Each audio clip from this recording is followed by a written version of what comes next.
හරි ළමයි.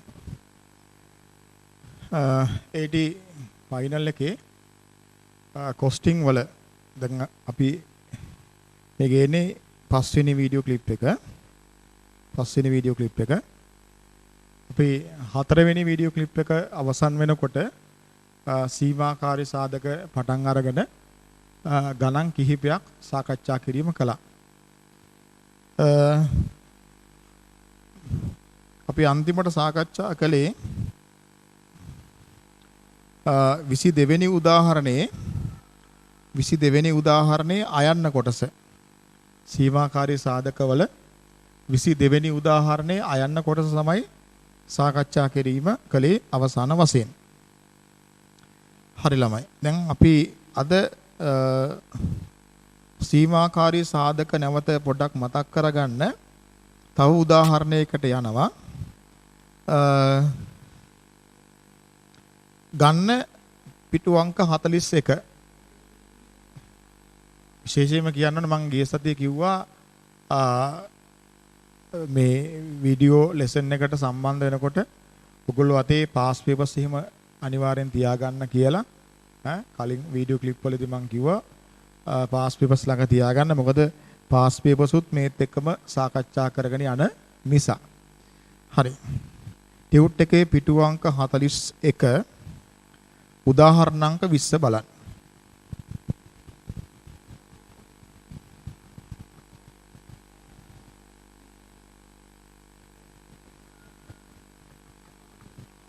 උදාහරණ අංක 20.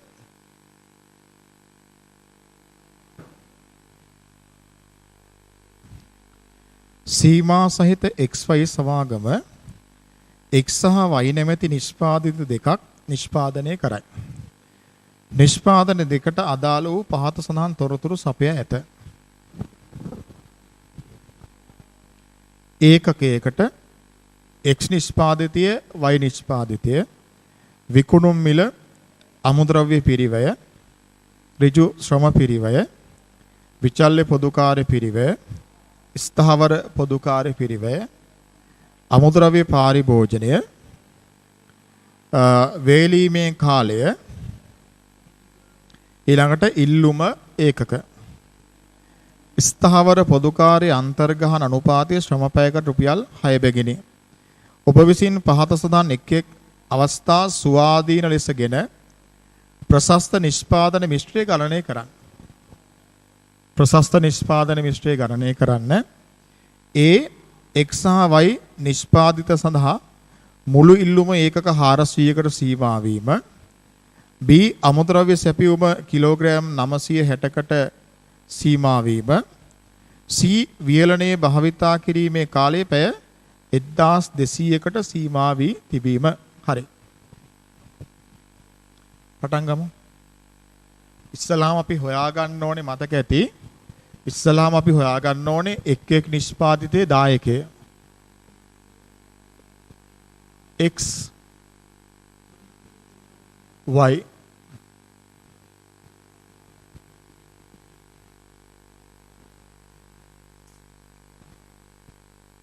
විකුණුම් මිල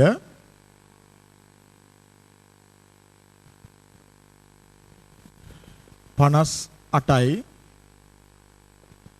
84යි.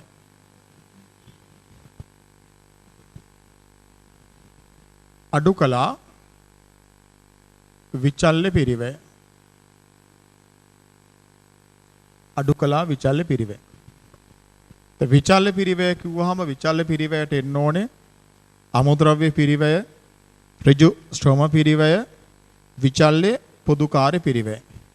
x වල අමුද්‍රව්‍ය පිරිවැය 8යි ඍජු ශ්‍රම පිරිවැය 8යි 16යි විචල්්‍ය පොදුකාර්ය 11යි 27යි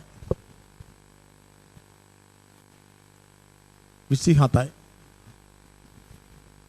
y වල අමුද්‍රව්‍ය පිරිවැය 12යි ඍජු ශ්‍රම පිරිවැය 16යි 28යි විචල්්‍ය පොදුකාර්ය 10යි 38යි 38යි. හරි. ඒ තමයි ඒකකයක සහභාගය. ඒකකයක සහභාගය. මෙතන 31යි මෙතන 46යි.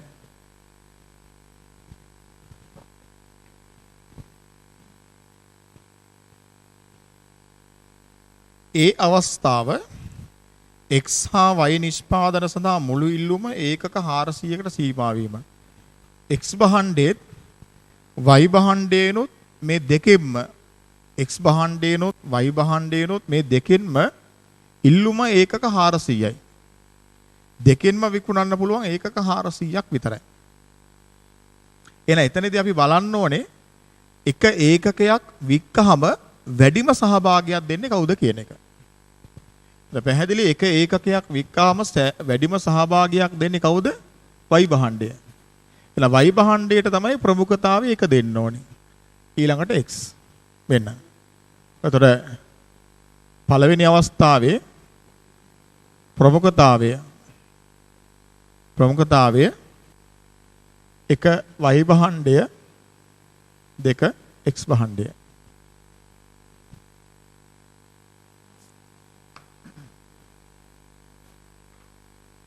දැන් අපි ලාභය උපරිම කරන නිෂ්පාදන සැලැස්ම අඳමු.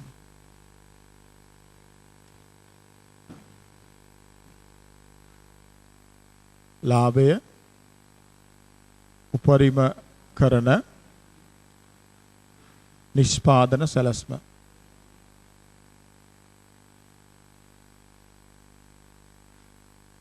ලාභය උපරිම කරන නිෂ්පාදන සැලැස්ම.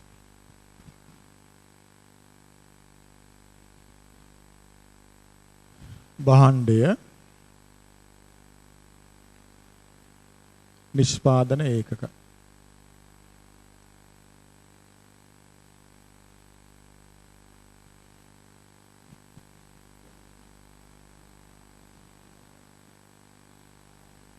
භාණ්ඩය නිෂ්පාදන ඒකක.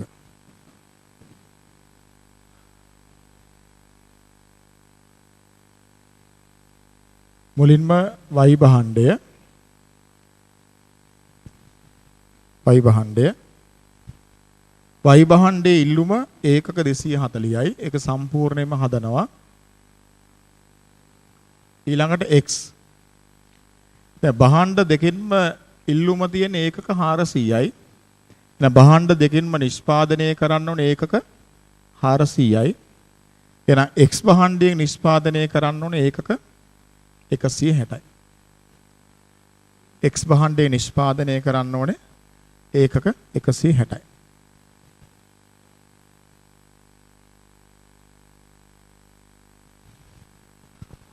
B අවස්ථාව අමුද්‍රව්‍ය සැපයුම කිලෝග්‍රෑම් 960කට සීමා වීම.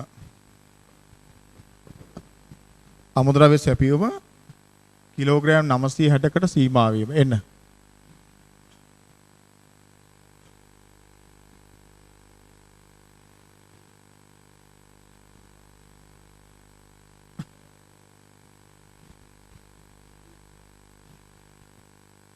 ඒකකයක සහභාගය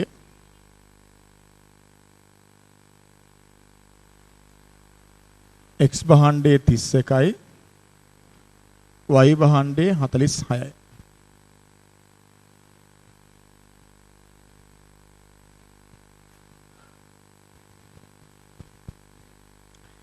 අමුද්‍රව්‍ය සැපයුමනේ සීමාකාරී වෙලා තියෙන්නේ. එහෙනම් අපි බලන්න ඕනේ ඒකකයක් හදන්න අමුද්‍රව්‍ය කොච්චරක් ඕනේද කියලා. ඔය පහලෙන් දීලා තියෙන්නේ. අමුද්‍රව්‍ය පරිභෝජනේ. එහෙනම් අපි යටින් ලියනවා ඒකකයකට අමුද්‍රව්‍ය කිලෝග්‍රෑම්.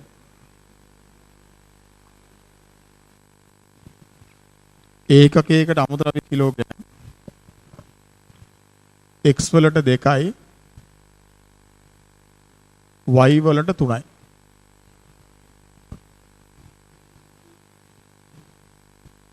එහෙනම් දැන් අපි ගන්නවා අමුද්‍රව්‍ය කිලෝග්‍රෑම් එකක සහභාගය.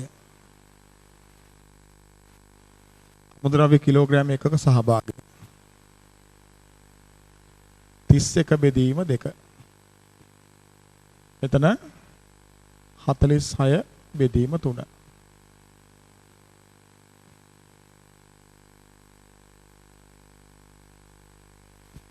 මෙතන 15යි 750යි. මෙතන 15යි 733යි. එනම් අමුද්‍රව්‍ය කිලෝග්‍රෑම් එකකට වැඩිම සහභාගයක් දෙන්නේ මෙතන x භාණ්ඩය. ප්‍රමුඛතාවය 1x 2y.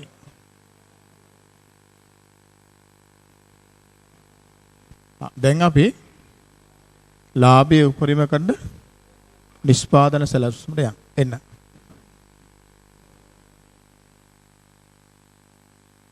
ලාභයේ උපරිම කරන නිෂ්පාදන සැලැස්ම.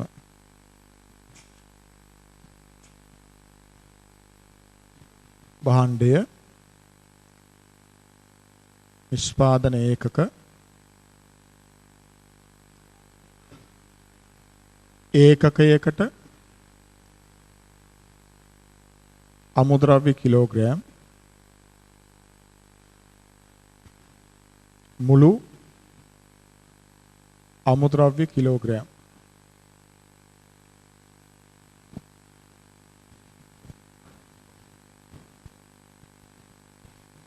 භාණ්ඩය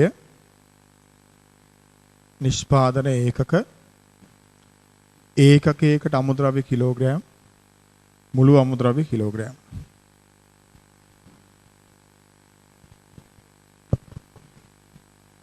හරි මුලින්ම භාණ්ඩයේ x නිෂ්පාදන ඒකක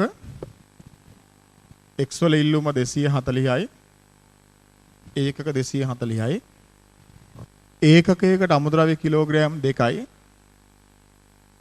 මුළු අමුද්‍රව්‍ය කිලෝග්‍රෑම් 480යි. ඊළඟට y ඔක්කොම හදන්න බෑ.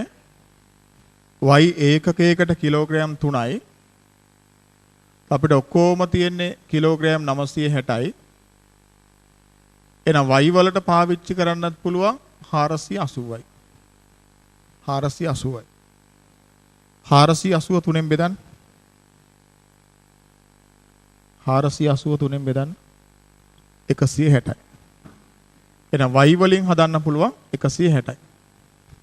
එහෙනම් ලාභයේ උපරිම කරන නිෂ්පාදන සැලැස්ම වෙන්නේ x වලින් 240යි y වලින් 160යි.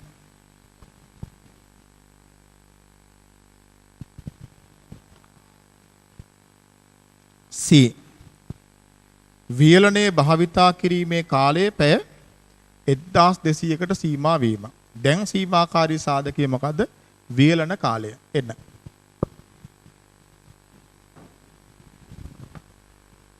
ලියන්න. xy ඒකකයක සහභාගය.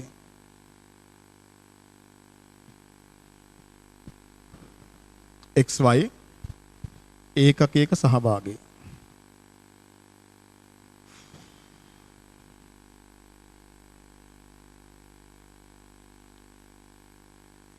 වියලන කාලයේනේ සීමාකාරී සාධකය.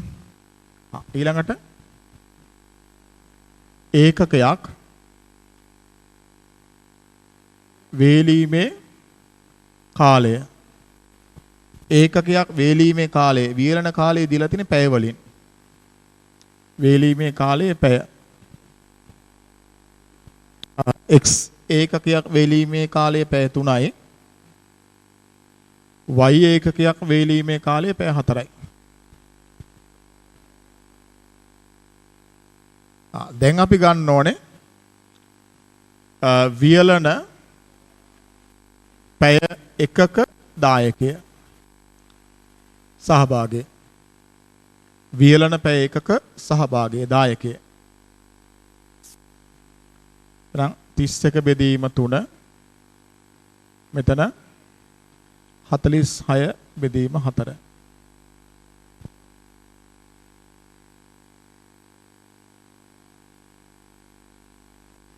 මෙතන 10යි 7:33යි.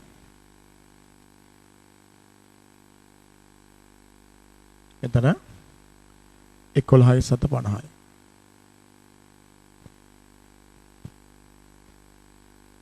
දැන් වේලීමේ පැයකට වැඩිම දායකයක් දෙන්නේ වයි භාණ්ඩය. ප්‍රමුඛතාවය 1y 2x.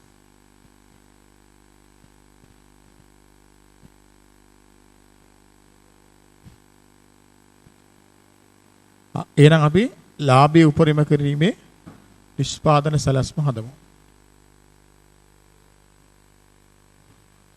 ලාභයේ උපරිම කිරීමේ නිෂ්පාදන සැලැස්ම.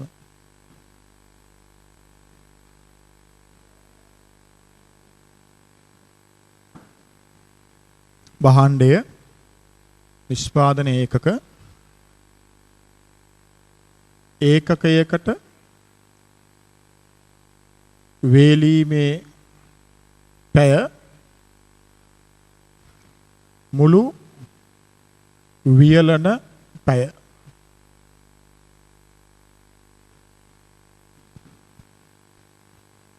ලාභයේ උපරිමක නිෂ්පාදන සැලැස්ම භාණ්ඩය නිෂ්පාදන ඒකකයකට වේලීමේ පැය මුළු වියලන පැය.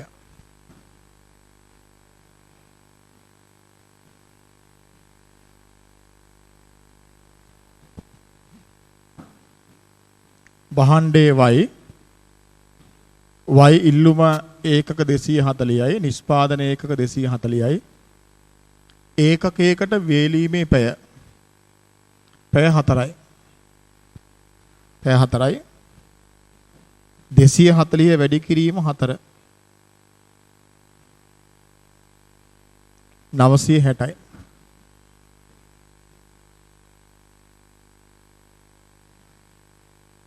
ඊළඟට x ඔක්කොම හදන්න බෑ.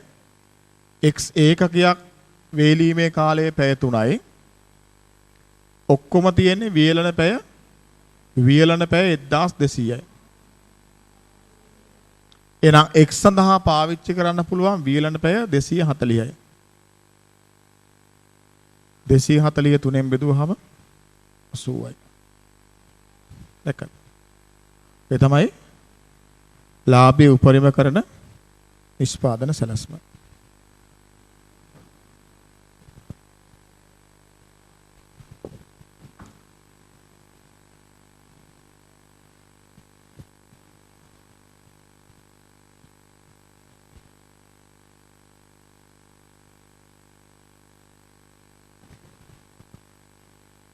හරි. අපි පාස් පේපර්ස් පොඩ්ඩක් බලමු.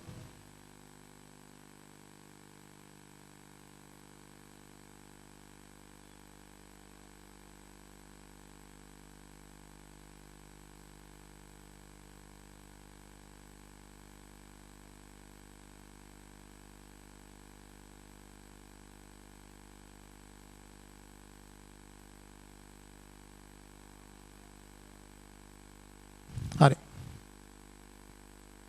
බලන්න 2016 ජනවාරි පේපර් එක ප්‍රශ්නාංක 9A. 2016 ජනවාරි පේපර් එක ප්‍රශ්නාංක 9A.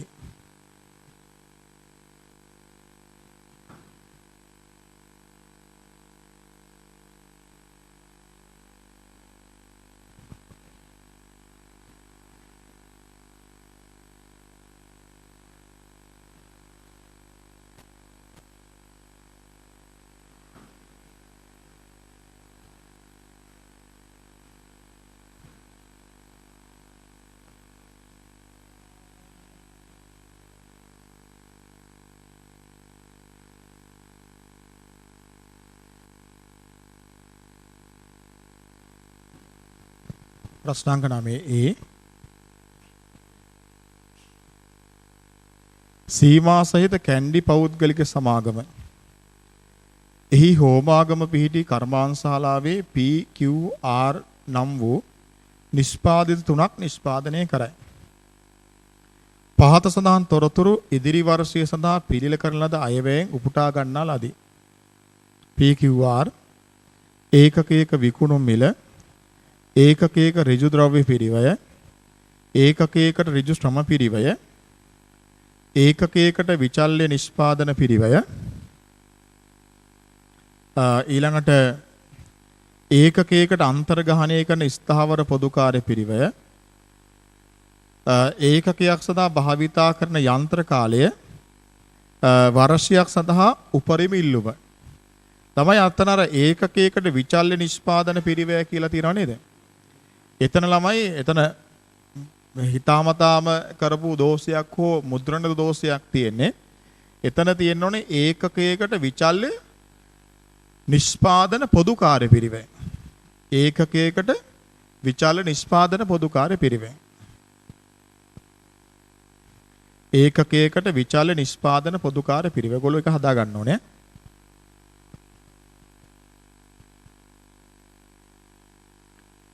ඉදිරි වර්ෂය සඳහා පහසුම් තොරතුරු පුරෝකථනය කර තිබේ. භාවිතය සඳහා ඇති යන්ත්‍ර කාලයේ පැය 5000යි. කර්මාන්තශාලාවේ යොදාගනු ලබන ඍජු ශ්‍රමයේ පුහුණු ශ්‍රමයේ වන අතර ලබාගත හැකි උපරිම ශ්‍රම කාලයේ පැය 10000යි. කිසිදු ඌනතාවයකින් තොරව ද්‍රව්‍ය සැපයුම සිදු කළ හැකිය. ඒ අවශ්‍ය ගණනය කිරීමද සමග KPL හි සීමාකාරී සාධකයේ හෙවත් හිඟ සම්පත හඳුනා දක්වන්න. දැන් මේකේ කියලා තියෙන විදියට ඉදිරි වර්ෂය සඳහා භාවිතය සඳහා ගන්න පුළුවන් යන්ත්‍ර කාලය පැය 5000යි. ඒකම කර්මාන්තශාලාවේ යොදාගනු ලබන ඍජු ශ්‍රමයේ පුහුණු ශ්‍රමය වෙනවා. ඉදිරි වර්ෂයේදී ලබා ගන්න පුළුවන් උපරිම ශ්‍රම කාලය පැය 10000යි. ඒතර අපෙන් අහන්නේ ඉදිරි වර්ෂයේදී අපෙන් අහන්නේ අවශ්‍ය ගණනය කිරීමද සමග KPL හි සීමාකාරී සාධකයේ හෙවත් හිඟ සම්පත හඳුනා ගන්න. අපි බලන්න ඕනේ මේ සමාගමට සීමාකාරී සාධකයේ වෙන්නේ යන්ත්‍ර කාලයේද නැත්නම් ඍජු ශ්‍රමයේද කියන එක. හරි. මතකනේ අර පළවෙනි ගාන මම කලින් වීඩියෝ ක්ලිප් එක කරද්දී පළවෙනි ගාන සීමාකාරී සාධකවල පළවෙනි ගාන හදද්දී එතනදී ඒකෙත් පූර්ණ ශ්‍රමයේ සීමාකාරී උනේ කොහොමද මේ සීමාකාරී සාධකයද නැද්ද කියන එක තීරණය කරන්න කියන එක අපි හඳුනගත්තා. සීමාකාරී සාධකයක් වෙන්න නම් අනිවාර්යයෙන්ම අපිට ඉල්ලුම නිෂ්පාදනය කිරීමට අවශ්‍ය ප්‍රමාණයට වඩා ලබා ගන්න පුළුවන් ප්‍රමාණය අඩු වෙන්න ඕනේ. ඌනතාවයක් තිබුණොත් තමයි සීමාකාරී සාධකයක් වෙන්නේ. හරි. අපි ඉස්සලාම් බලමු යන්ත්‍ර කාලය කියන එක. මෙහෙම ගමු. අවශ්‍ය යන්ත්‍ර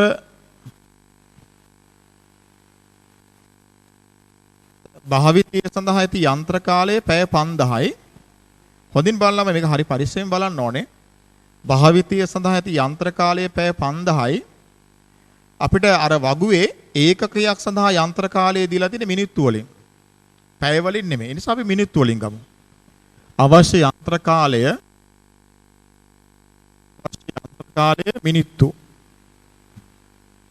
මිනිත්තු. අවශ්‍ය යන්ත්‍ර කාලය මිනිත්තු. අපිට කොච්චර යන්ත්‍ර කාලයක් ඕනේද? ඉස්සලහම P සඳහා P එකකට මිනිත්තු 10යි. P වලින් හදනවා 7000ක්. ඔව් P වල ඉල්ලුම තියෙනවා ඒකක 7000ක්. එහෙනම් P හදන්න අපිට මිනිත්තු 70000ක් ඕනේ.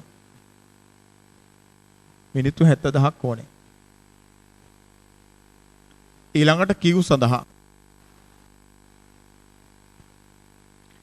Q එකකට යන්ත්‍ර කාලය මිනිත්තු 5ක් ඕනේ. Q වල ඉල්ලුම ඒකක 5000යි.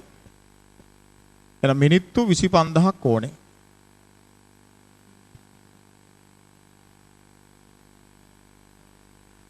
ඊළඟට R සඳහා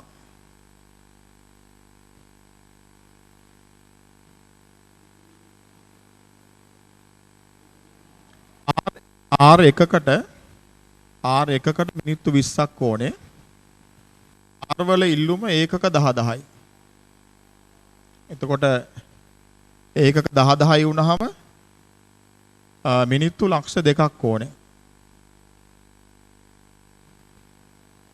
මිනිත්තු ලක්ෂ 2ක් ඕනේ.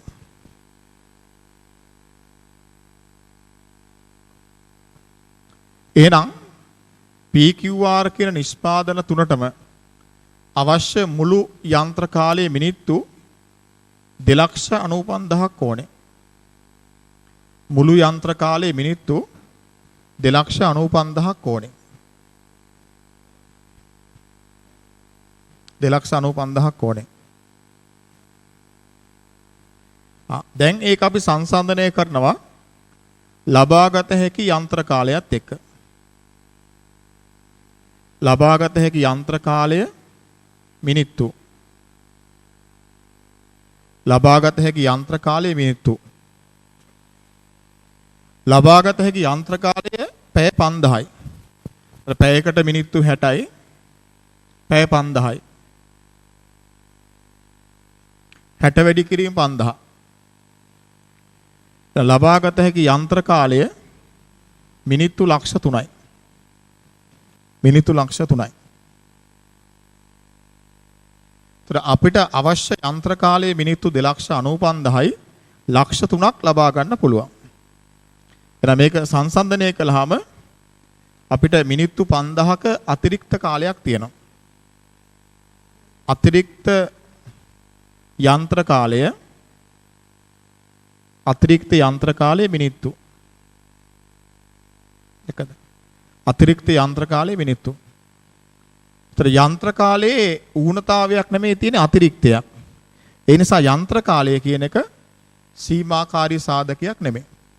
සීමාකාරී සාධකයක් වෙන්න නම් අපිට අවශ්‍ය ප්‍රමාණයට වඩා අපිට ලැබෙන ප්‍රමාණය අඩු වෙන්න ඕනේ. එහෙම අඩු වුණොත් තමයි සීමාකාරී වෙන්නේ. දැන් මෙතන අපිට අවශ්‍ය ප්‍රමාණයටත් වඩා වැඩිපුර ලැබෙනවා. එහෙනම් ඒක සීමාකාරී සාධකයක් නෙමෙයි. අපි අනිත් එක සංසන්දනය කළ බලමු. ඊළඟ ඍජු ශ්‍රමය. එතනදී බලන්න කොහොමද ඍජු ශ්‍රමය අපි ගන්න කියලා. ඍජු ශ්‍රමය දීලා තියෙන්නේ පැය වලින් එක ඒකකයක් සඳහා ඍජු ශ්‍රමය. ඒකත් අපිට ගන්න වෙන්නේ පැය වලින්. එතන අපි පැය වලින් ගණනය කරමු.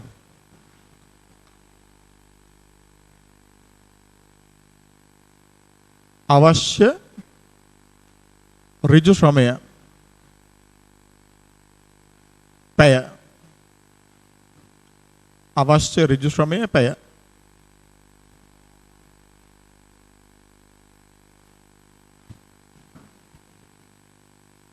P සඳහා P එකකට කොච්චර කාලයක් ඕනේද බලන්න. එතනදී අපිට ශ්‍රමය පැය වලින් නම් දීලා නැහැ, කාලයෙන් දීලා නැහැ. අපිට මෙහෙමයි දෙන්නේ. ඒකකයකට ඍජු ශ්‍රම පිරිවය. ඒකකයකට ඍජු ශ්‍රම පිරිවය. P සඳහා ඍජු ශ්‍රම පිරිවය රුපියල් 40යි. P සඳහා ඍජු ශ්‍රම පිරිවය රුපියල් 40යි. ඍජු ශ්‍රම පැයකට රුපියල් 120යි. ඒතර පැයකට 120යි. P භාණ්ඩය හදන්න රුපියල් 40ක ඍජු ශ්‍රම පිරිවයක් යනවා. එහෙනම් කොච්චර කාලයක්ද කියන එක අපිට ගණනය කරගන්න පුළුවන්. 40 120ෙන් බෙදුවාම. එතකොට P ඒකකයක් සඳහා ඍජු ශ්‍රම පිරිවය පැයක පිරිවයෙන් බෙදුවාම එතකොට P එකක් හදන්න කොච්චර ශ්‍රම කාලයක් යනවද කියලා බලා ගන්න පුළුවන්. මේ තියෙන්නේ P එකකට යන ශ්‍රම කාලය. පැය. ඒක වැඩි කරනවා P වල ඉල්ලුම ඒකක 7000. එතකොට අපිට P සඳහා යන කාලය ගන්න පුළුවන්. බලන්න. 40 120ෙන් බෙදුවා. ඒක වැඩි කළා 7000. එතකොට එනවා 2333යි 0.33ක්. 2333යි 0.33යි. ඔහොම යනවා. ඊළඟට Q සඳහා Q සඳහා Q ඒකකයක් සඳහා ශ්‍රම පිරිවැය රුපියල් 30යි. එන ශ්‍රම කාලය ගන්න පුළුවන් 30 120න් බෙදුවාම 30 120න් බෙදුවාම ඒකකයකට ඍජු ශ්‍රම පැය කීයක් යනවද කියලා බලා ගන්න පුළුවන්. ඒතර මේ තියෙන්නේ ඒකකයකට ශ්‍රම පැය. ඒක වැඩි කරන්න ඕනේ Q වල ඉල්ලුම ඒකක 5000න්.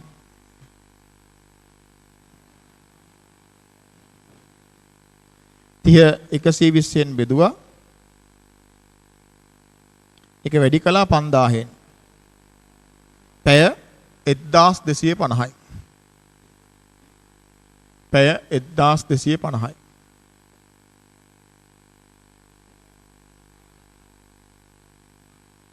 ඊළඟට R සඳහා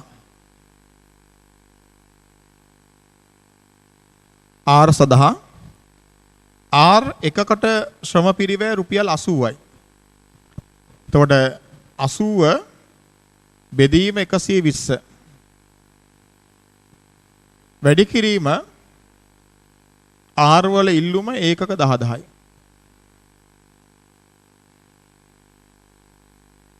80 120න් බෙදුවා 10000න් වැඩි කළා. එතන එනවා 6666යි දශම 6.7යි. 6666යි දශම 6.7යි. අද මේ ටික එකතුව ගන්න ඕනේ.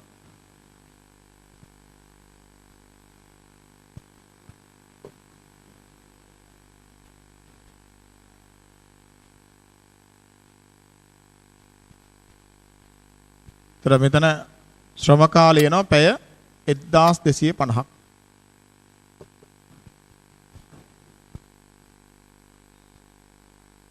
එතකොට ඉල්ලුම සම්පූර්ණයෙන්ම හදන්න අවශ්‍ය වන පුහුණු ශ්‍රම පැය 1250ක් වෙනවා. සෝරි 10250ක් වෙනවා. අවශ්‍ය පුහුණු ශ්‍රම පැය 10250ක් වෙනවා. අපි ඒක සංසන්දනය කරන්න ඕනේ ලබාගත හැකි ඍජු ශ්‍රම පැයත් එක්ක. ලබාගත හැකි ඍජු ශ්‍රම පැය. ලබාගත හැකි ඍජු ශ්‍රම පැය 10000යි. අපිට පැය 10250ක් ඕනේ. ගන්න පුළුවන් පැය 10000ක් විතරයි. එහෙනම් පැය 250ක ඌනතාවයක් තියෙනවා. ඌනතාවය ඍජු ශ්‍රම පැය. ඌනතාවය ඍජු ශ්‍රම පැය 250යි. එහෙනම් ඍජු ශ්‍රම පැය වල ඌනතාවයක් තියෙනවා. එහෙනම් සීමාකාරී සාධකය වෙන්නේ මොකද? ඍජු ශ්‍රම පැය. හරි. දැන් එතකොට අපෙන් අහන්නේ අවශ්‍ය ගණනය කිරීමට සමග KPL හි සීමාකාරී සාධකය හඳුන ගන්න. ඒතර මේ තමයි ගණනය කිරීම එක. මේ තියෙන්නේ පළවෙනි එක. අවශ්‍ය යන්ත්‍ර කාලය පිළිබඳ ගණනය කළ බැලුවා ඒක අතිරික්තයක්ද ඌනතාවයක්ද කියන එක. ඊට පස්සේ ශ්‍රම පැය වල ගණනය කළ බැලුවා. බැලුවම පේනවා හිඟ සාධකයක් වෙන්නේ ඌනතාවයක් තියෙන්නේ ඍජු ශ්‍රම පැයවල. හරි එහෙනම් යටින් ලියන්න මෙහෙම. යටින් ලියන්න ඍජු ශ්‍රම පැයවල ඌනතාවයක් ඇති බැවින් ඍජු ශ්‍රම පැයවල ඌනතාවයක් ඇති බැවින් ඍජු ශ්‍රම පැයවල ඌනතාවයක් ඇති බැවින් ඍජු ශ්‍රමය සීමාකාරී සාධකයකි. ඍජු ශ්‍රමය සීමාකාරී සාධකයකි.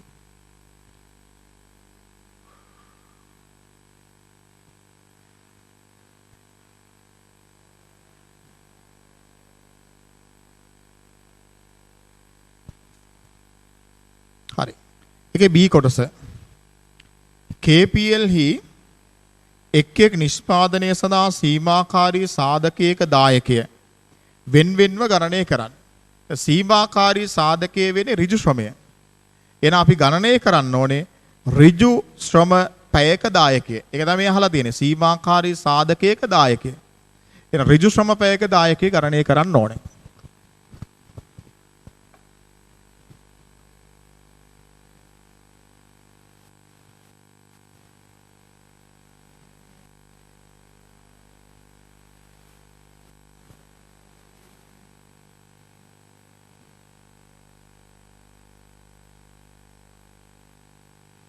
හරි අපි ලියමු P Q R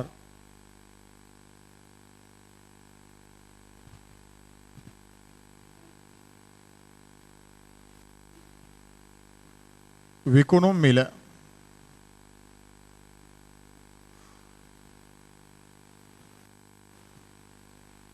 එකසිය 50යි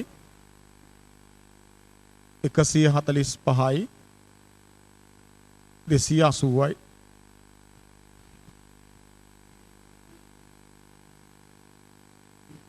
අඩු කළා විචල්්‍ය පිරිවැය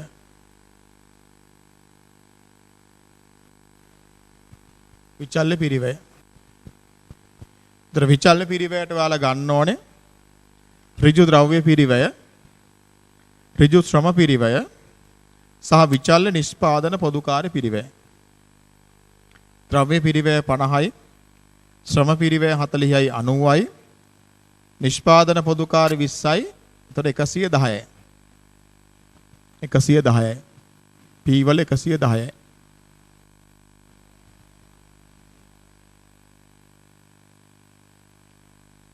ඊළඟට Q වල ද්‍රව්‍ය පිරිවැය 40යි, ශ්‍රම පිරිවැය 30යි, නිෂ්පාදන පොදුකාර්ය විචල්්‍ය 15යි. එතකොට 70යි 85යි.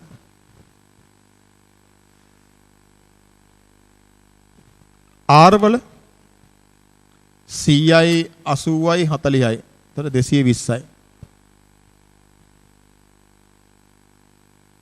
220යි.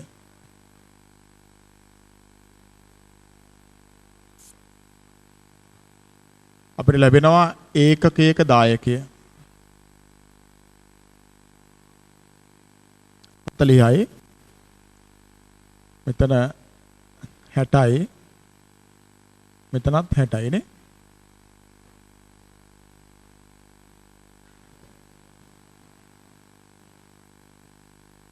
ඒකකයක දායකය 40යි 60යි 60යි.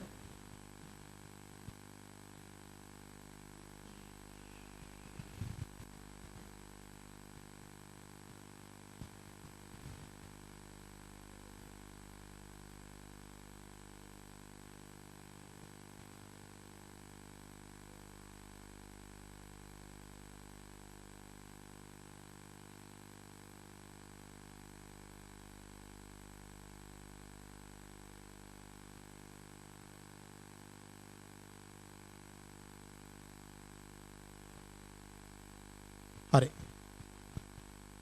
දැන් අපි හොයන්න ඕනේ ඍජු ශ්‍රම පැයක දායකය.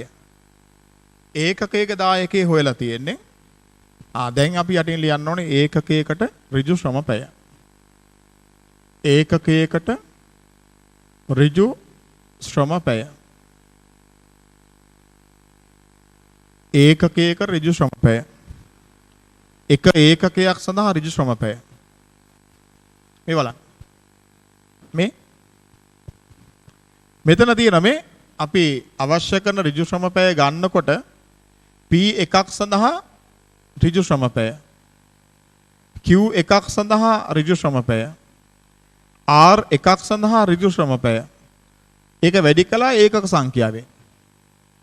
මේ තියෙන්නේ P එකකට ඍජු ශ්‍රම පැය 40 බෙදීම 120. P එකකට ඍජු ශ්‍රම පිරිවැය රුපියල් 40යි. එතකොට ඍජු ශ්‍රම පැයක පිරිවැය රුපියල් 120යි. එහෙනම් කොච්චර කාලයක් යනවද කියලා හොයාගන්නේ කොහොමද? 40 120ෙන් බෙදලා. කොළ කැල්ලකින් 40 120ෙන් බෙදන්න. 40 120ෙන් බෙදුවාම උත්තරේ එන්නේ 0.33යි. දශම වලින් ගන්න එපා ළමයි. දශම වලින් ගන්න එපා. මේක හරියටම බෙදෙන්නේ නැත්නම් ඔයාලා මේක සුළු කරලා ගන්න භාග සංඛ්‍යාවක් විදියටම. එහෙනම් 40 120න් බෙදලා සුළු කරන්න මේක කෙටි කරන්න. සුළු කරන කෙටි කරන බිඳුවට බිඳුව ගියා 12න් 4යි. කෙටි කළාම කීයද? 4 වරක් 1යි 4 වරක් 3යි. 3න් 1යි. එන්න. මේ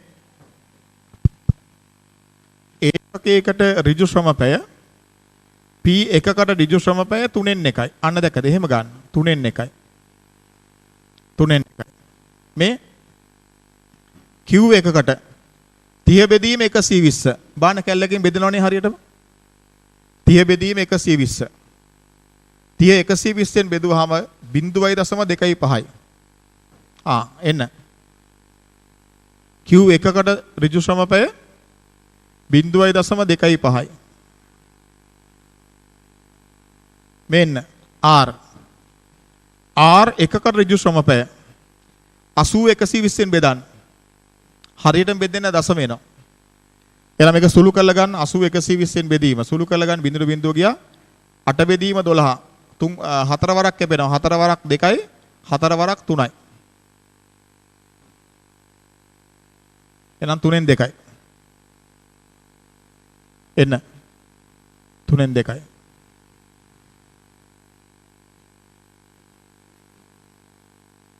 දැන් අපිට පුළුවන් ඍජු ශ්‍රම පැයක දායකයෙ ගන්න. ඍජු ශ්‍රම පැය එකක දායකය. ඍජු ශ්‍රම පැය එකක දායකය. P භාණ්ඩයේ ඍජු ශ්‍රම පැයක දායකයෙ කොහොමද ගන්නෙ? 40 බෙදීම 3න් 1. Q භාණ්ඩයේ ගන්නෙ 145 බෙදීම 0.25. R වල ගන්නේ 60 බෙදීම 3න් 2. 60 බෙදීම 3න් 2. 40 බෙදීම 3න් 1. දැන් තමන් ගණන් දන්නවනේ 40 3න් 1කින් බෙදනවා කියන්නේ 40 1කින් බෙදලා 3න් වැඩි කරනවා. 40 3න් 1කින් බෙදනවා කියන්නේ 40 1කින් බෙදලා 3න් වැඩි කරනවා. කීයද එන්නේ? 120යි. 145 බෙදීම 0.25.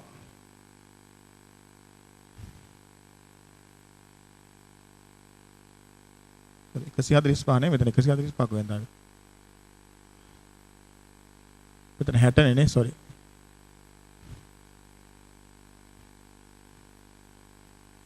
Q එකක දායකයේ 60යි නේ මම 145 අරන් තියෙන්නේ. 60 බෙදීම 0.25. 240යි. 240යි. මෙතන 60 බෙදීම 3න් 2. 60 දෙකෙන් බෙදුවා 3න් වැඩි කළා. කීයද? 90යි. අන්න ඍජු ශ්‍රම පැයක දායකයනවා. දැන් අපිට ගන්න පුළුවන් ප්‍රමුඛතාවය. ප්‍රමුඛතාවය 1 Q 2 P 3 R.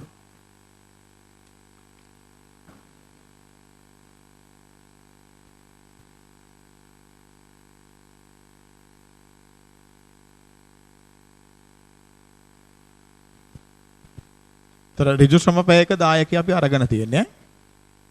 අපෙන් ඇහුවේ B කොටස KPL හි එක් නිෂ්පාදනය සඳහා සීමාකාරී සාධකයක දායකය. සීමාකාරී සාධකයේ උනේ ඍජු ශ්‍රම පැය.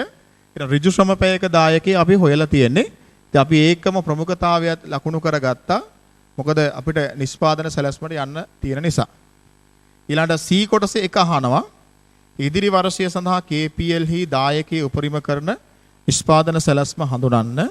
2 වර්ෂය සඳහා අපේක්ෂිත දායකයෙක් ගණනය කරන්න. හරි. එහෙනම් අපි ලාභයේ උපරිම කරන නිෂ්පාදන සැලැස්ම හදමු.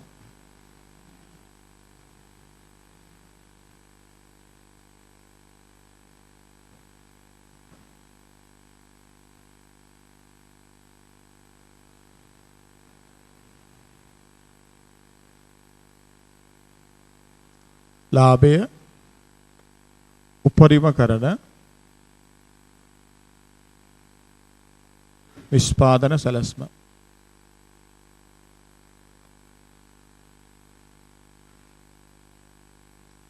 ලාභය උපරිම කරන නිෂ්පාදන සැලැස්ම.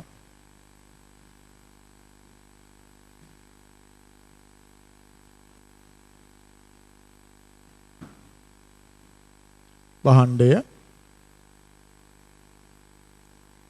නිෂ්පාදන ඒකක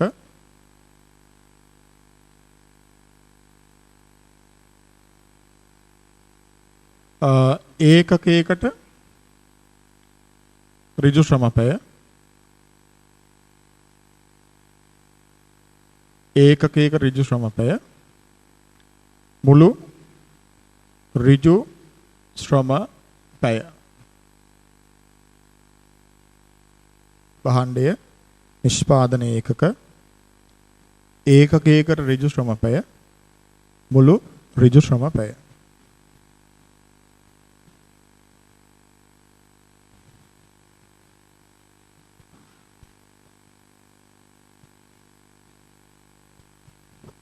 මුලින්ම භාණ්ඩය Q වල ඉල්ලුම ඒකක 5000යි නිෂ්පාදන ඒකක 5000යි ඒකකයකට ඍජු ශ්‍රමපය Q එකකට ඍජු ශ්‍රමපය 0.25යි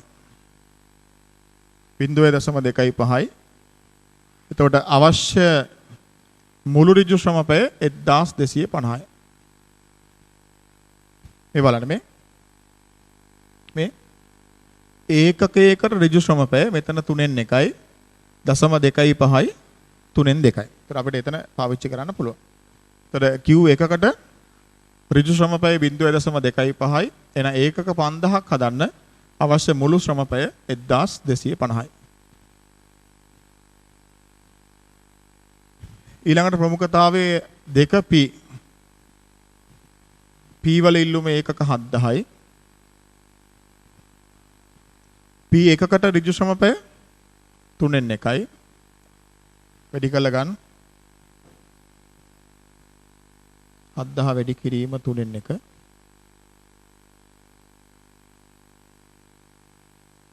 2333.33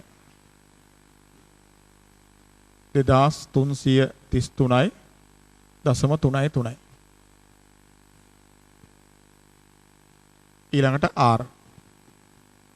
R වල ඔක්කොම හදන්න බෑ R එකකට අවශ්‍ය ඍජු ශ්‍රමපය 3න් 2යි ඔක්කොම ඍජු ශ්‍රමපය කීයක් තියෙන්නේ 10යි තියෙන්නේ ඉතුරු ගාන බලන්න එහෙනම් R වලට ඉතුරු ගාන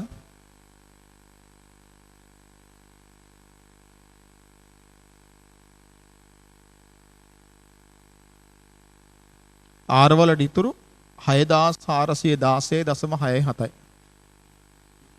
6416.67යි. එතකොට එකකට 3න් 2ක් යනවා නම් පැය බලන්න R වලින් කීයක් හදන්න පුළුවන්ද කියලා 3න් 2කින් බෙදන්න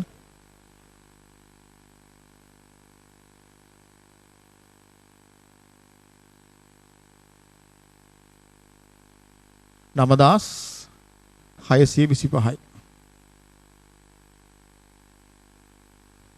R වල ඉල්ලුම ඒකක 10000ක් තියෙනවා R වලින් හදන්න පුළුවන් 9625ක්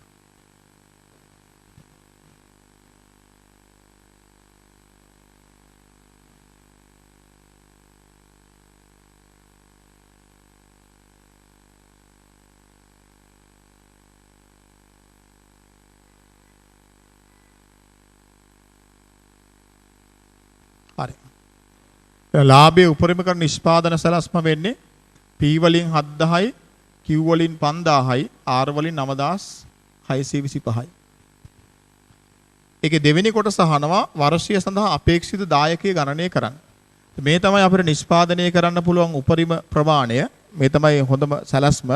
මේ සැලැස්ම අනුව නිෂ්පාදනය කළ වික්කොත් අපිට ලබා ගන්න පුළුවන් උපරිම දායකයේ කීයද කියලා අහනවා. අපි ගණනය කරමු.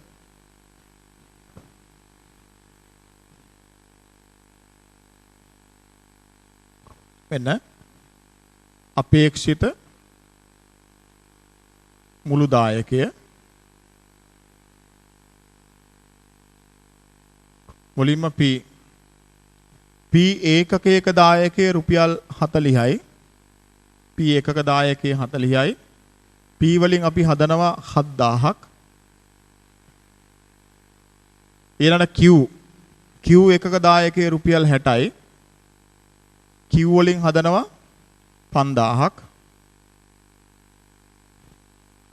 ඊළඟට R එකක දායකයේ 60යි. R වලින් හදනවා 9625ක්. මේ ලැබෙන පිළිතුරු තුනේ එකතුව තමයි මුළු දායකය.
හරි. ඒතර අපිට අපේක්ෂා කරන්න පුළුවන් මුළු දායකය 11,57,500ක් වෙනවා. ඊළඟට D. ඌනතාවයේ පිටතින් සපයා ගනු ලැබිය හැකි නම් හිඟ සම්පත සඳහා වියදම් කිරීමට ඔබ විසින් නිර්දේශ කරනු ලබන උපරිම මිල ගණනය කරන්න. ඒතර ඌනතාවයේ අපිට ඇත්තටම අපි බැලුවා ගණනය කිරීම වලදී අපිට පේනවා ශ්‍රමපැය වල ඌනතාවයක් තියෙනවා ශ්‍රමපැය 250ක. ඒත් අපෙන් අහන්නේ මේ හිඟ ශ්‍රමපැය ටික අපි පිටින් ගන්නවා නම් අපිට ගෙවන්න පුළුවන් උපරිම මිල. හරිද? ඉස්සලාම බලන්න ඕනේ එතකොට දැනට අපි ශ්‍රමපැයකට කීයක් ගෙවනවද? එතකොට ඒ ගෙවන ගානට වඩා තව වැඩිපුර කීයක් ගෙවන්න පුළුවන්ද? ඒ අනුව ගෙවන්න පුළුවන් උපරිම මිල කීයද? පැයකට ගෙවන්න පුළුවන් උපරිම ගාන කීයද?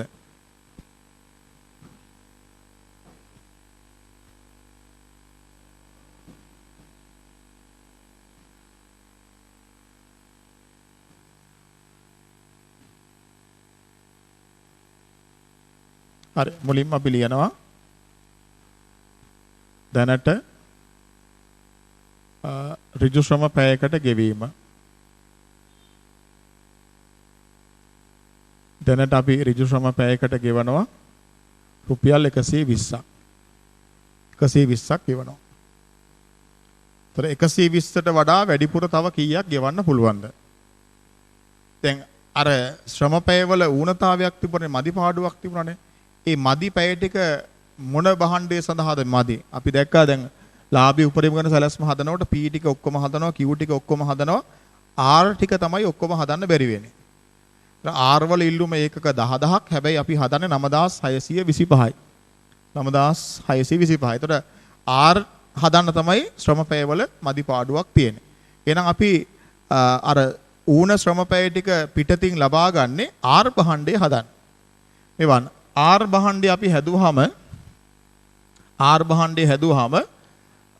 භාණ්ඩය හදන්න ශ්‍රම පැයක් දැම්මොත් R භාණ්ඩ හදන්න ශ්‍රම පැයක් දැම්මොත් R නිෂ්පාදිතයේ හදන්න ශ්‍රම පැයක් දැම්මොත් ශ්‍රම පැයකට රුපියල් 90ක දායකයක් ලැබෙනවා.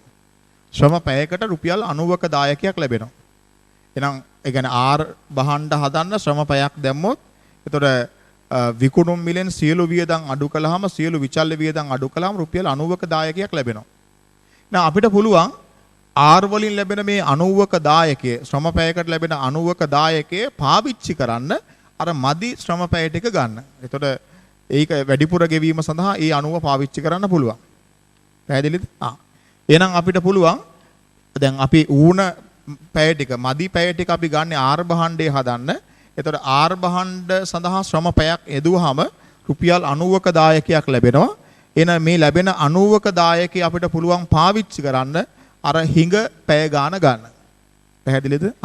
එහෙනම් මෙතනට අපි එකතු කරනවා R භාණ්ඩයේ ශ්‍රම පැයක දායකය. R භාණ්ඩයේ ශ්‍රම පැයක දායකය රුපියල් 90. එහෙනම් අපිට පුළුවන් පැයකට කීයක් ගෙවන්නද? 210ක් ගෙවන්න.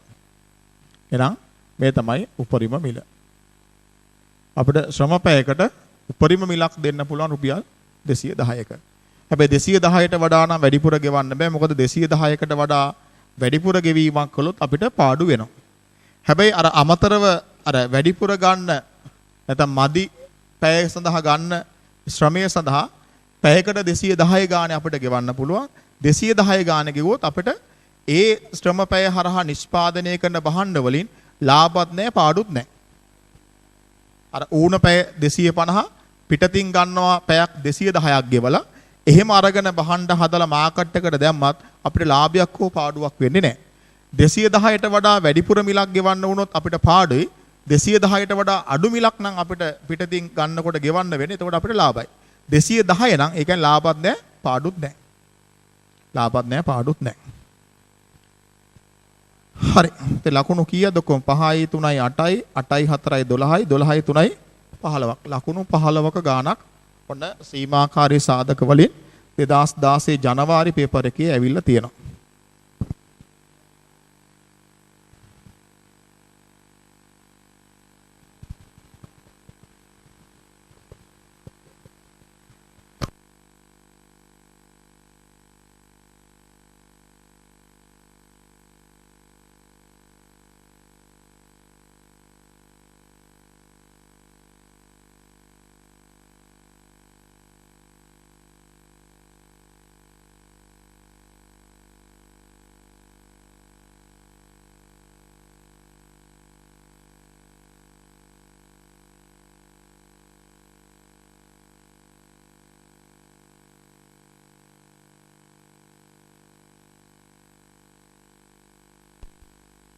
අපි තව පේපර් ගානකට යන්.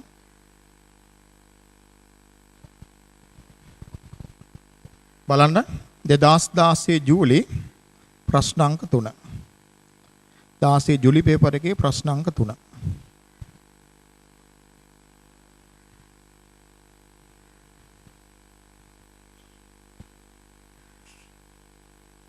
සීමා සහිත PD සමාගම P සහ D නැමැති නිෂ්පාදන දෙකක් නිෂ්පාදනය කර විකුණයි. 2016 අගෝස්තු මාසයට සමාගමේ පොත්වලින් පහසුනම් තොරතුරු උපුටාගෙන තිබේ. P නිෂ්පාදනය, D නිෂ්පාදනය, ඒකකයක විකුණුම් මිල, ඒකකයකට ඍජු ද්‍රව්‍ය, ඒකකයකට ඍජු ශ්‍රමය, ඍජු පුහුණු ශ්‍රමය, ඍජු නුපුහුණු ශ්‍රමය, ඒකකයකට විචල්්‍ය පොදු කාර්ය, ඒකකයකට ස්ථාවර පොදු කාර්ය මාසික ඉල්ලුම. 2016 අගෝස්තු මාසය සඳහා ඍජු පුහුණු ශ්‍රමපය 3,33,000ක් පමණක් සමාගමට ලබාගත හැකි වනු ඇතැයි ඇස්තමේන්තු කර ඇත. ඔබ විසින් කළ යුතු දෑ 2016 අගෝස්තු මාසය සඳහා සමාගමේ ලාභී උපරිම කරන නිෂ්පාදන මිශ්‍රය ගණනය කරන ලකුණු 5ක් දීලා තියෙනවා. හරි.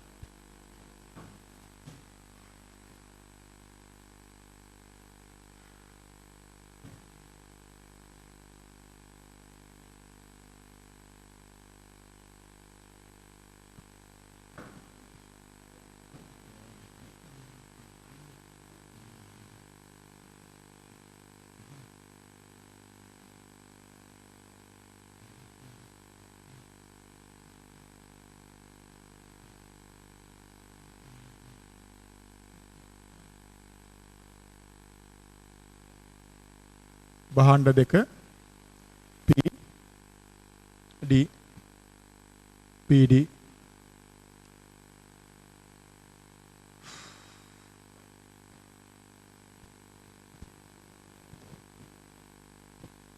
විකුණුම් මිල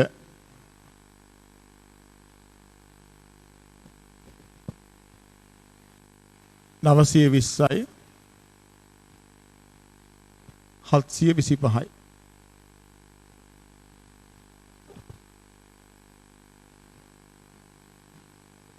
අඩු කළා විචල්්‍ය පිරිවැය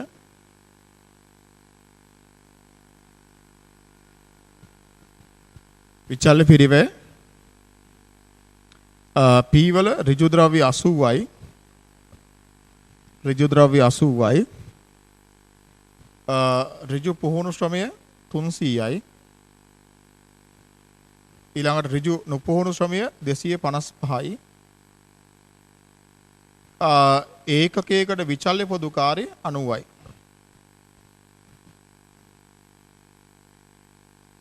එතන 725ක් වෙනවා.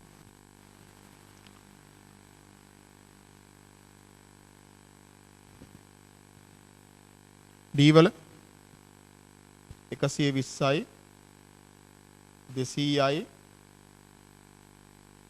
170යි 70යි 560යි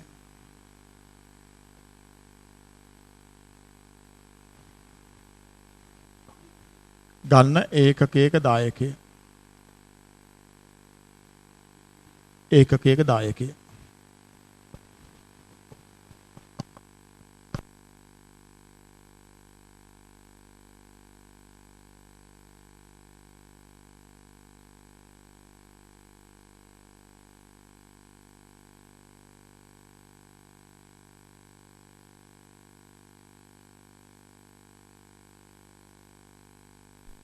එතන 195යි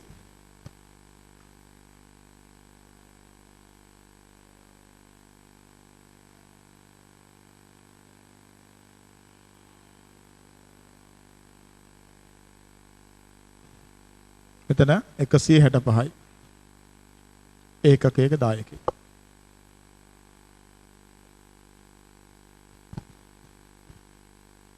සීමාකාරී සාධක වෙන්නේ ඍජු පුහුණු ශ්‍රමපය එනම් ඒකකයකට ඍජු පුහුණු ශ්‍රමපය ඒකකයකට ඍජු පුහුණු ශ්‍රමපය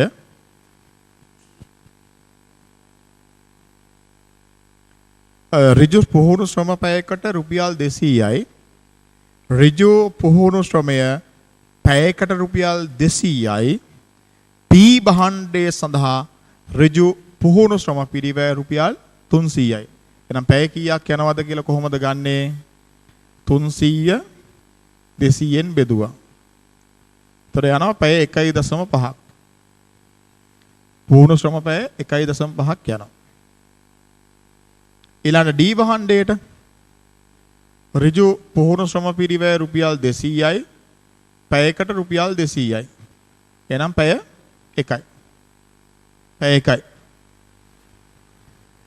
පැය 1යි. දැන් එහෙනම් අපිට පුළුවන් ඍජු පුහුණු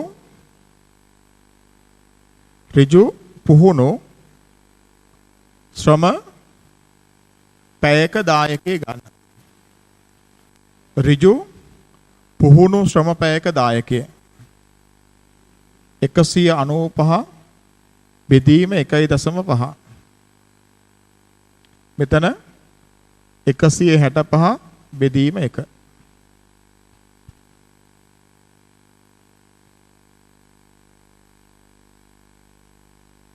මෙතන 130යි මෙතන 165යි එහෙනම් පුහුණු ශ්‍රම පැයකට ඍජු පුහුණු ශ්‍රම පැයකට වැඩිම දායකයක් දෙන්නේ D භාණ්ඩය.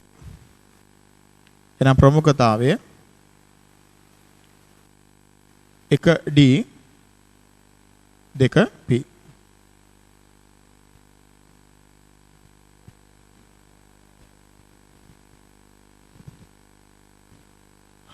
දැන් අපි හදනවා ලාභය උපරිම කරන නිෂ්පාදන සැලැස්ම.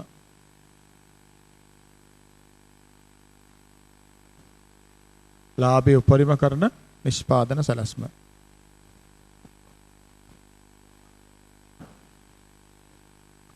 භාණ්ඩය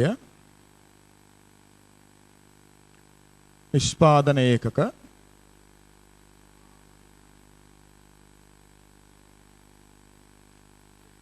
ඒකකයකට ඍජු පුහුණු ශ්‍රමපැය ඒකකයකට ඍජු පුහුණු ශ්‍රමපැය මුළු ඍජු පුහුණු ශ්‍රමපැය මුළු ඍජු පුහුණු ශ්‍රමපැය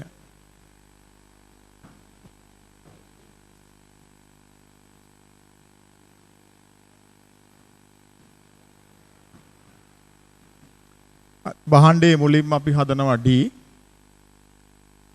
D වල ඉල්ලුම ඒකක 1,20,000යි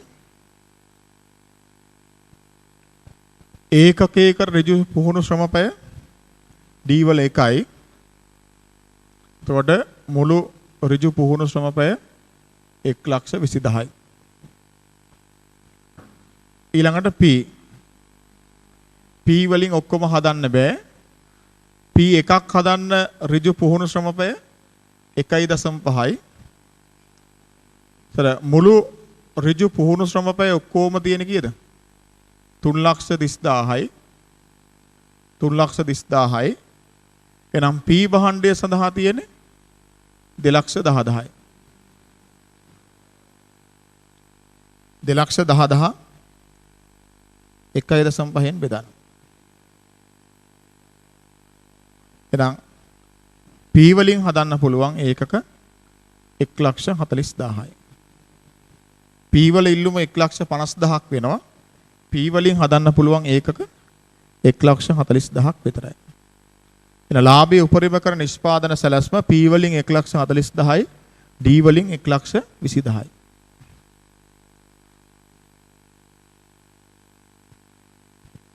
දව බලමු අපි පාස් පිපස් තා මොනවද ඇවිල්ලා තියෙන්නේ කියලා.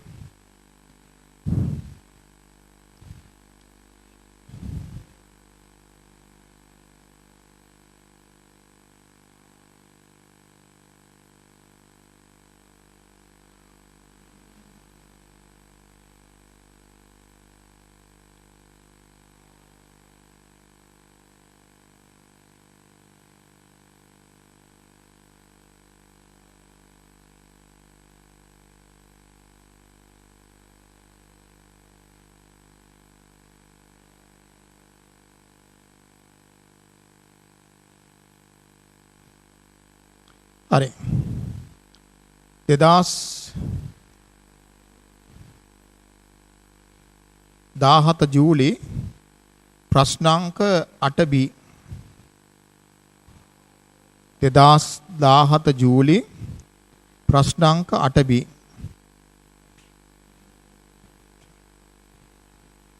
2017 ජූලි ප්‍රශ්නාංක 8B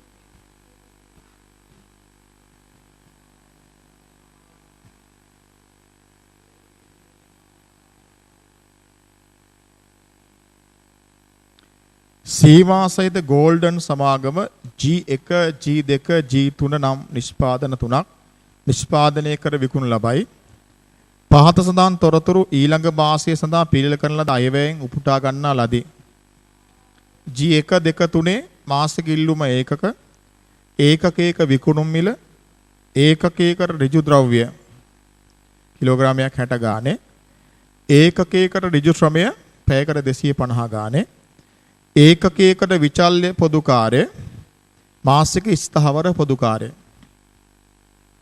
ඊළඟ මාසය සඳහා සමාගමට මිලදී ගත හැකි වන්නේ ඍජු ද්‍රව්‍ය කිලෝග්‍රෑම් 70000ක් පමණක් වන අතර ඊළඟ මාසය සඳහා ලබාගත හැකි ඍජු ශ්‍රම පැය ගණන වන්නේ පැය 39000යි.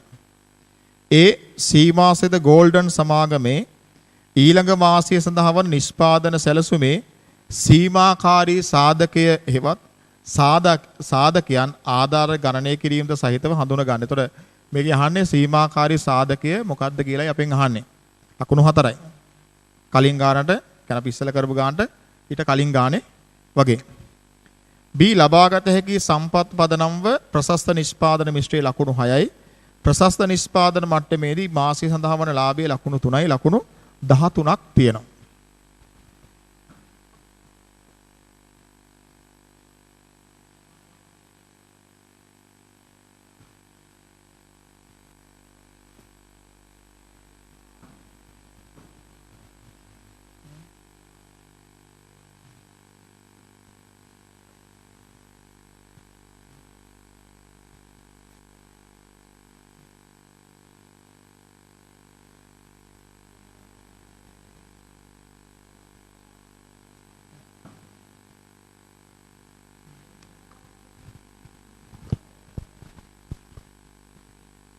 හරි ඉස්සලාම අපි හොයාගන්න ඉපේ ළමයි සීමාකාරී සාධකය මොකක්ද කියලා.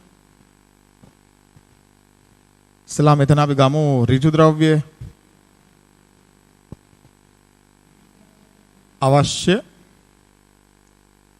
ඍජු ද්‍රව්‍ය කිලෝග්‍රෑම් අවශ්‍ය ඍජු ද්‍රව්‍ය කිලෝග්‍රෑම්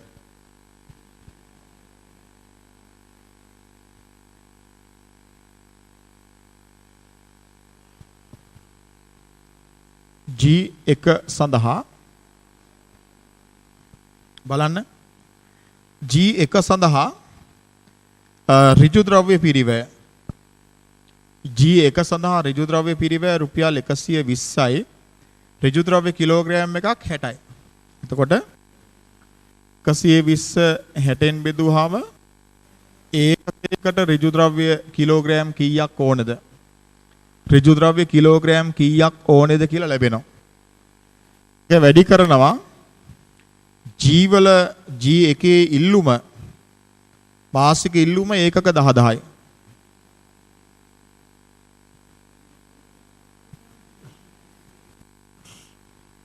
ඊළඟට G2 සඳහා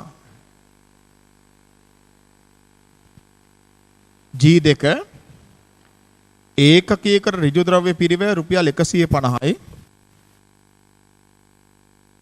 එකක් 60යි. 150 60න් බෙදුවා.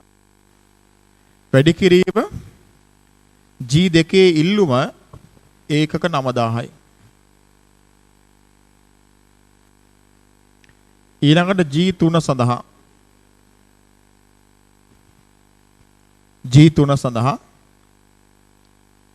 G3 ඒකකයකට ඍජු ද්‍රව්‍ය පිරිවැය රුපියල් 300යි. රුපියල් 300යි. කිලෝග්‍රෑම් එකක් 60යි. අවශ්‍ය කිලෝග්‍රෑම් ප්‍රමාණය වැඩි කිරීම G3 ඉල්ලුම ඒකක 6000යි. ඒකක 6000යි.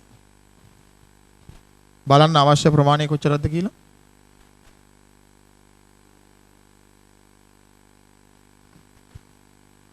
මෙතන කිලෝග්‍රෑම් 20000යි.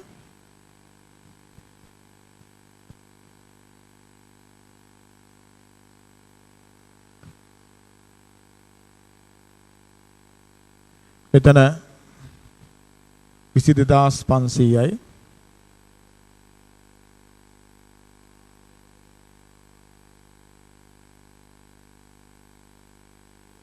මෙතන 30000යි.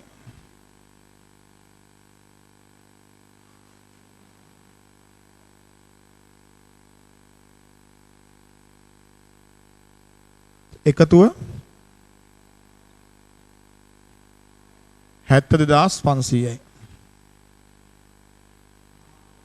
ඒතර අවශ්‍යයි. දැන් මුළු ඉල්ලුමම G1 G2 G3 කියන නිෂ්පාදන තුනේ සම්පූර්ණ ඉල්ලුම හදන්න අවශ්‍ය ඍජු ද්‍රව්‍ය කිලෝග්‍රෑම් ප්‍රමාණය කිලෝග්‍රෑම් 72500ක් වෙනවා. අපිට ලබා ගන්න පුළුවන් කීයද කිලෝග්‍රෑම්? කිලෝග්‍රෑම් 70000යි. ලබාගත හැකි ඍජු ද්‍රව්‍ය කිලෝග්‍රෑම් 70000යි. අපිට 72500ක් ඕන නමුත් ගන්න පුළුවන් 70000යි. එහෙනම් කිලෝ 2500ක ඌනතාවයක් තියෙනවා. ඌනතාවය ඍජු ද්‍රව්‍ය කිලෝග්‍රෑම්. ඍජු ද්‍රව්‍ය කිලෝග්‍රෑම් 2500ක ඌනතාවයක් තියෙනවා. එහෙනම් ඍජු ද්‍රව්‍ය කියන එක අනිවාර්යයෙන්ම සීමාකාරී සාධකයක් වෙන්න ඕනේ. හරි අනිත් එකත් ගණනය කරලා බලමු. ඊළඟ ඍජු ශ්‍රමය. ඍජු ශ්‍රමපය අවශ්‍ය ඍජු ශ්‍රමපය අවශ්‍ය ඍජු ශ්‍රමපය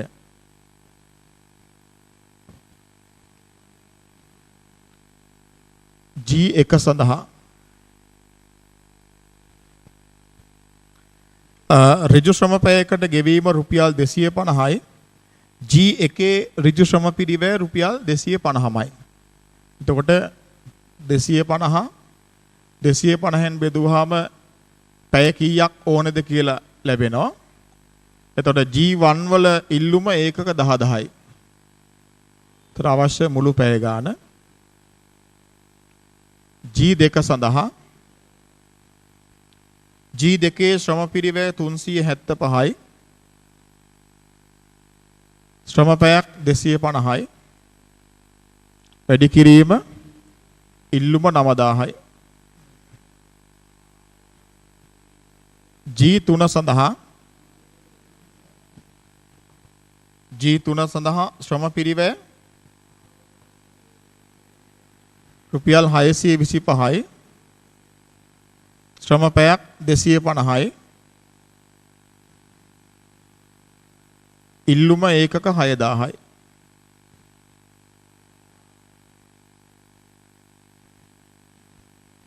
බලන්න උත්තරේ කීයද එන්නේ කියලා. මෙතන 10000යි.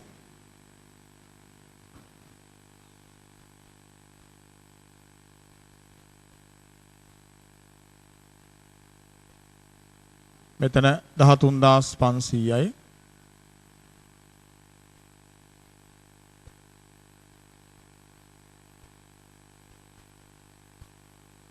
මෙතන 15000යි. එකතුව 38500යි. අපිට අවශ්‍ය ඍජු ශ්‍රමපය 38500යි. ලබා ගන්න පුළුවන් පැය ගාන කීයද? 39000යි. ලබාගත හැකි ඍජු ශ්‍රමපය ලබාගත හැකි ඍජු ශ්‍රමපය 39000යි. එනම් ශ්‍රමපය වල ළමයි පැය 500ක අතිරික්තයක් තියෙන්නේ. අතිරික්ත ඍජු ශ්‍රමපය අතිරික්ත ඍජු ශ්‍රමපය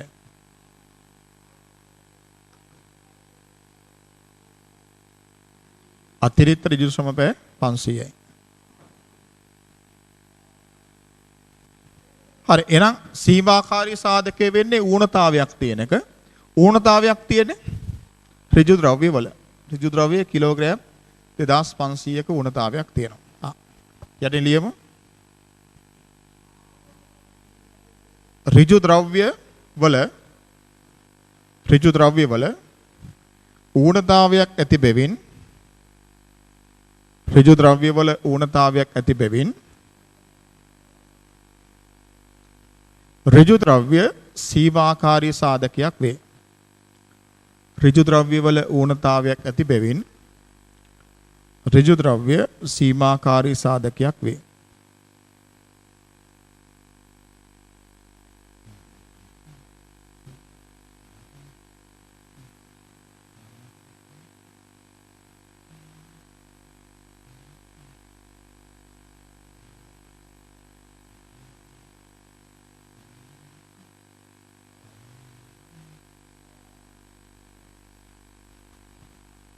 හරි. B ලබාගත හැකි සම්පත් මත පදනම්ව ප්‍රශස්ත නිෂ්පාදන මිශ්‍රය ගණනය කරන්න. එතකොට අපි සීමාකාරී සාධකයක දායකයෙක් හොලා ඊළඟට ප්‍රමුඛතාවය තීරණය කළා සැලැස්ම තීරණය කරන්න ඕනේ. හරි.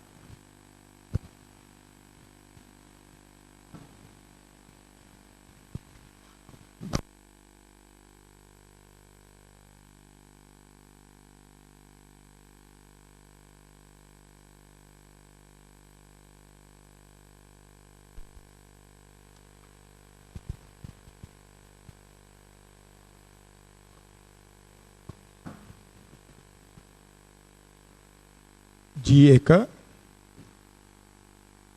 G2 G3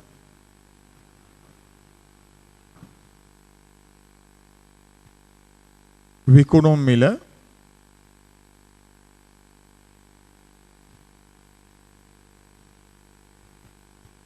$580යි 850යි 1500යි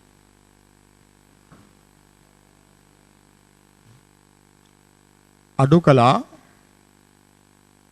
විචල්්‍ය පිරිවැය විචල්්‍ය පිරිවැය විචල්්‍ය පිරිවැය කිව්වම ඍජු ද්‍රව්‍ය එනවා ඍජු ශ්‍රමය එනවා විචල්්‍ය පොදුකාරය වෙනවා එනවා එතකොට ඒ ටික එකතුව බලන්න G1 වල 120යි 250යි 120යි 240යි 490යි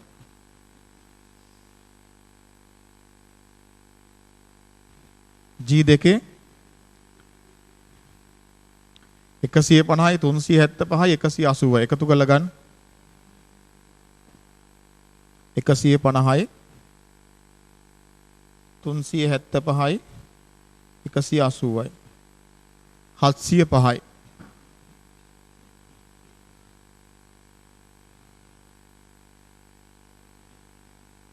G3 300යි 625යි 300යි 1225යි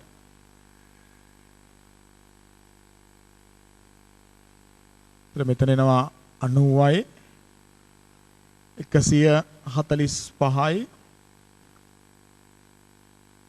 මෙතන 275යි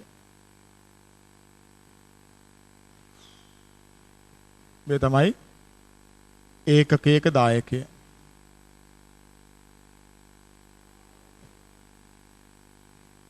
ඒකකයක දායකය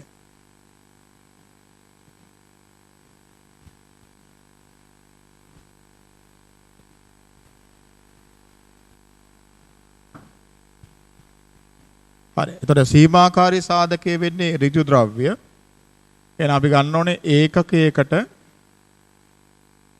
ඍජු ද්‍රව්‍ය කිලෝග්‍රෑම් ඒකකයකට ඍජු ද්‍රව්‍ය කිලෝග්‍රෑම් මේ බලන්නමයි මේ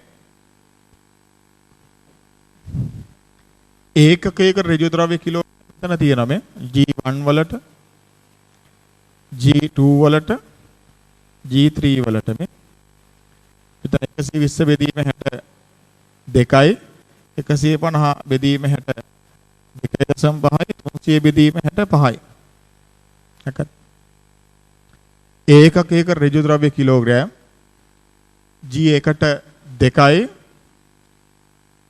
G2ට 2.5යි G3ට 5යි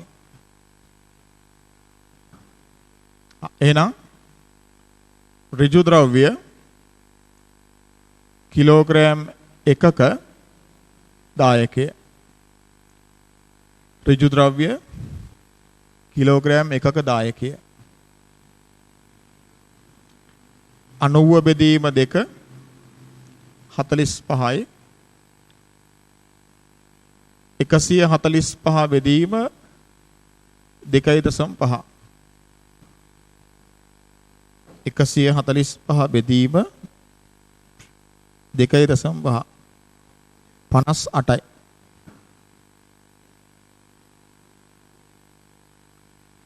දෙසිය 75 බෙදීම 5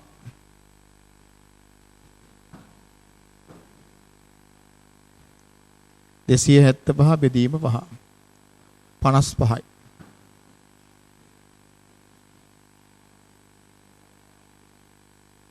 55යි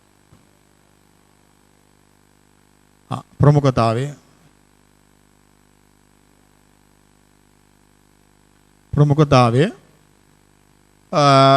ඍජු ද්‍රව්‍ය කිලෝග්‍රෑම් එකකට වැඩිම සහභාගයක් දෙන G2 භාණ්ඩය 1 ඊළඟ G3 භාණ්ඩය 1 G1 භාණ්ඩය 1 3 ප්‍රමුඛතාවය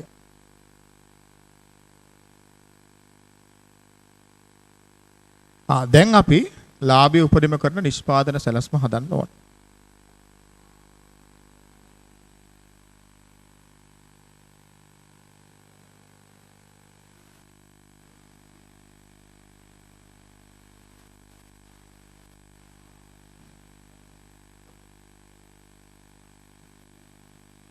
ලාභය උපරිම කරන නිෂ්පාදන සැලැස්ම.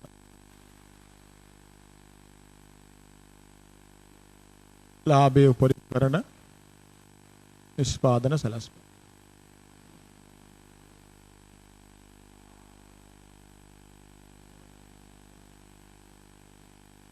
භාණ්ඩය නිෂ්පාදන ඒකක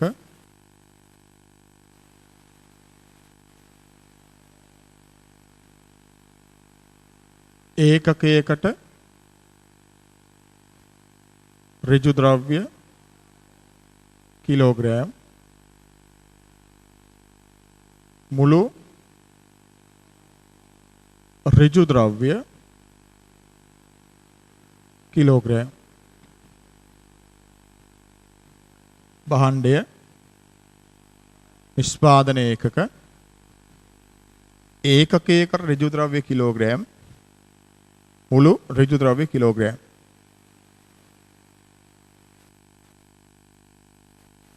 මුලින්ම හදන්න G2 භාණ්ඩය.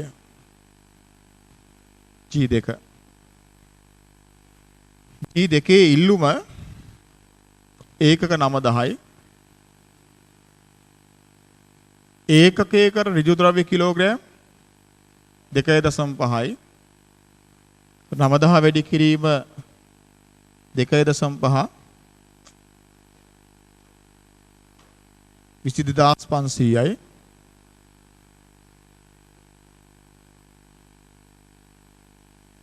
ඊළඟට G3 ඉල්ලුම 6000යි. ඒකකයක ඍජු ද්‍රව්‍ය කිලෝග්‍රෑම් 5යි. එතකොට 30000යි. 30000යි. ඊළඟට G1 ඉල්ලුම ඔක්කොම හදන්න බෑ. G1 ඒකකයකට kilogram 2යි. අපි මෙතන ගන්න පුළුවන් ඔක්කොම ප්‍රමාණය අපිට ගන්න පුළුවන් උපරිම කිලෝග්‍රෑම් 70000යි. 70000යි. කොච්චරක් ඉතුරුද බලන්න G3 එක සඳහා. G1 සඳහා කොච්චරක් ඉතුරුද බලන්න. 17500ක් ඉතුරුයි. G1 සඳහා කිලෝග්‍රෑම් 17500ක් ඉතුරුයි. එකකට කිලෝග්‍රෑම් 2 ගානේ. එහෙනම් දෙකෙන් බෙදන්න. කීය දෙන්නේ? 8750යි. G1 හදන්න පුළුවන් 8750යි. එතකොට G1 8750යි. G2 6000යි. G2 9000යි. G3 6000යි.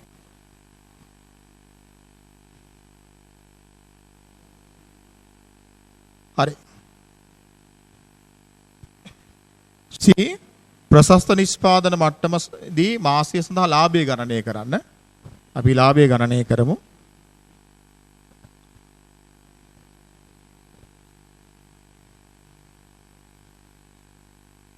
ලාභය ගණනය කරන්නේ කොහොමද? ඉස්සලා මුළු දායකය බලලා මුළු දායකයෙන් ස්ථාවර පිරිවැය අඩු කරලා. මුළු දායකය G1 එකක දායකයේ රුපියල් 90යි. G1 හදනවා 8750ක්. G2 එකක දායකයේ 145යි. G2 හදනවා 9000ක්. G3 එකක දායකය 275යි. G3 හදනවා ඒකක 6000. මේ තමයි මුළු දායකය. ගන්න.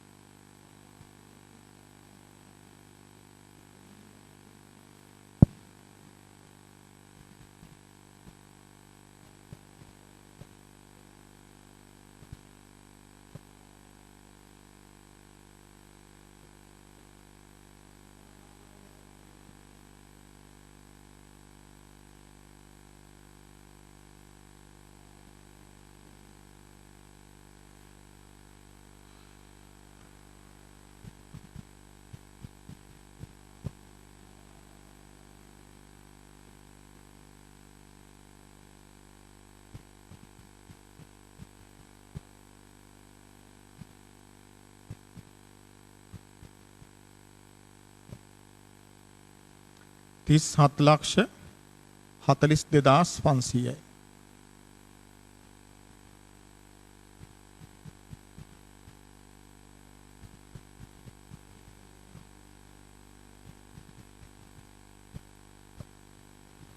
තිස් 7,42,500යි. මේකෙන් අඩු කරනවා ස්ථාවර පිරිවැය.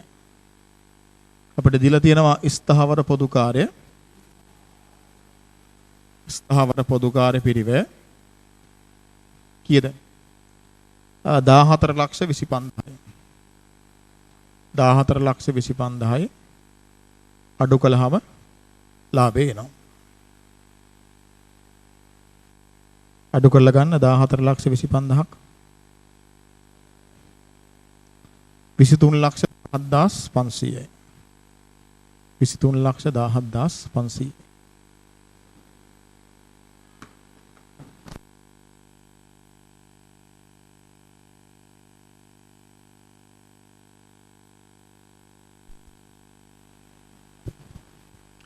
හරි.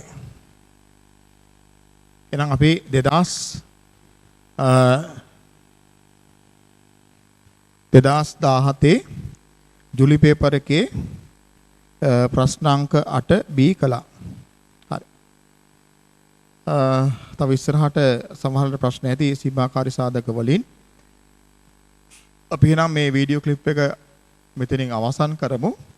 අපි ඊළඟ වීඩියෝ ක්ලිප් එකේ ඉඳලා අපි සීමාකාරී සාධකවල තව පාස් පේපර්ස් තියෙනවා නම් මේ වගේ ඒ ගණන් ටික හදලා අපි එතනින් එහාට පාඩම කරගෙන යනවා.